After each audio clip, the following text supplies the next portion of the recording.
Hey everybody, it's Chappie here, and I hope this video finds you with cheerful hearts and joyful spirits. But if not, know that you still have the opportunity to change that. The day is not over yet. If you're still awake and watching this video, then you still have the opportunity to tweak whatever it is that you need to tweak in your life so that you can have joy and happiness as well.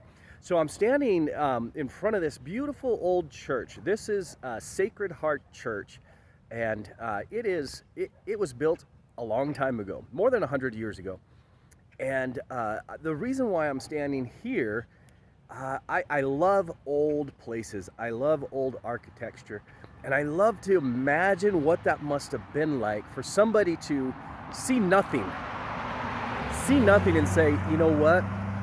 I'm going to create something magnificent that will stand the test of time. And that's exactly what this person did here. Could you imagine laying this brick by brick and then having people come to you and say, that is going to take you forever. You're not even going to be able to enjoy it, because by the time you're done with that, you have nothing. You're going to be, your life will be over. But what this person saw not only was a glorified building that was going to stand the test of time, but something that generations were going to enjoy forever and ever. It reminded me of a story that I once heard. That story was about a village. There was this village, and this village had no water. There was no groundwater.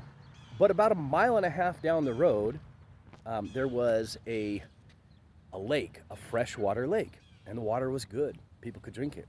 So every day, people had to get up early in the morning, grab their buckets of water, and hike 1.5 miles one way, grab their water, hike 1.5 miles back, only to turn around and do it again the next day. So there was a young entrepreneur, and this entrepreneur said, you know what? I'm going to do something just a little bit different. I'm going to do something just a little bit better. I'm going to actually grab the buckets for people, bring them back. I'm going to get up early before anybody else wakes up, and I'm going to make a whole bunch of trips and grab all this water. I'm going to bring it back, and I'm going to sell it. I'm going to sell it so the people in the city or in the little village don't have to go to the lake anymore. I'm going to be rich. And guess what he did? He went and did that, and he busted his booty every single day. And then, and he was making all this money. He had all this money. He was the talk of the town. He became one of the wealthiest people in town, but he also was one of the hardest working in all of the town. And then one day he had an idea. I could do this even better, he said. I could do this even better. So he stopped. He woke up one morning and just stopped. He didn't go and get those buckets anymore. But what he did instead is he hired somebody else to do it. He hired a bunch of kids and said, every bucket that you bring back, I will give you whatever, 10 cents or 10% of the profits. So these kids did it. They got up every morning and they went and brought these buckets back. But he thought, there's still got to be a better way. Because once I no longer supervise these bucket carriers, once I'm no longer around, this is going to die, and there'll be nothing to show of it. And the villagers are going to have to go back to every morning waking up and fending for themselves. So he started digging. He started digging and digging and digging and digging this trench, and he stopped focusing on his other business. But because he stopped focusing on his other business and he wasn't doing the work himself anymore, his income wasn't nearly as much as it was. And that income started going down and down and down and down because he wasn't bringing in any personal income other than the little residual that he has from the kids that were pulling water. But he didn't care. He kept digging and he kept digging, and everybody's like, you are crazy, man. What are you doing? Why are you pausing? Why are you taking a break? Why are you digging this hole? This is crazy. There's nothing there. This makes no sense. He said, just wait, it'll make all the sense in the world. So every day he'd wake up early in the morning, and he would dig this trench, and he did this trench, and he dug a trench 1.5 miles long.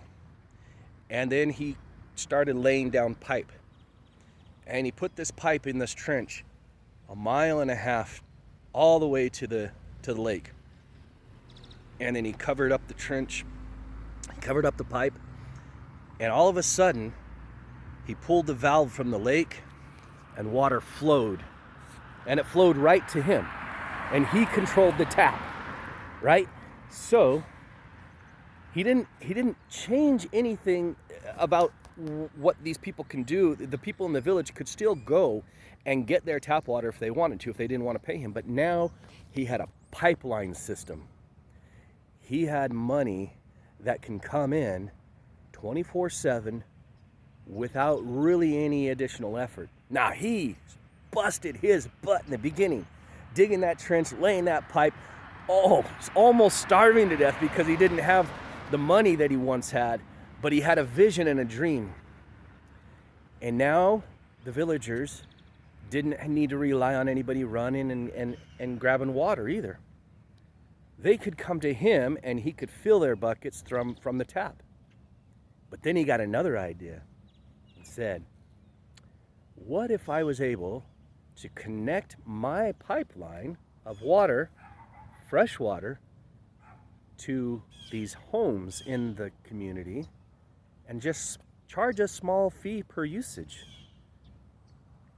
That man not only became the wealthiest man in the community, but he also left a legacy.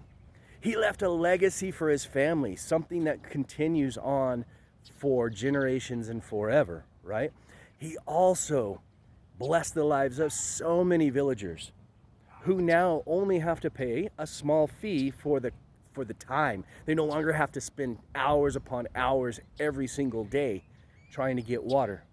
So it was well worth it. They were willing to pay him a small percentage of the water usage so that they didn't have to go and get water every single day.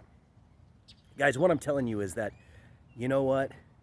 First, it all starts with a vision. It starts with someone seeing something beautiful like this that will stand the test of time, a legacy to leave.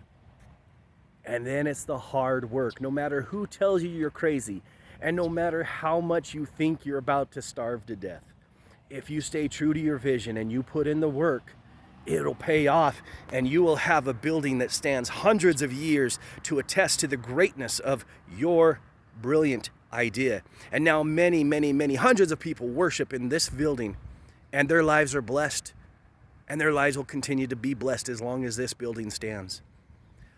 Now hundreds of villagers in that village are drinking water, and they're not wearing themselves out every single day. And they're not wasting all that time they could be spending with their family running back and forth 1.5 miles one way every day to get water for their family. Guys, it's not evil to have a good idea, and it's not evil to put things that you want in life on hold for if you're willing to do right now what other people are unwilling to do, then you will be able to do all the things that other people could never do later on in your life. I hope all this makes sense. The moral of the story is stick to your dreams, stick to your visions, work hard, don't worry. And when things get rough, stick to your dream, stick to your vision, because in the end, you'll have a forever standing, beautiful building of worship for everybody to benefit from. Okay, I hope that made sense. Thank you all. Bye-bye.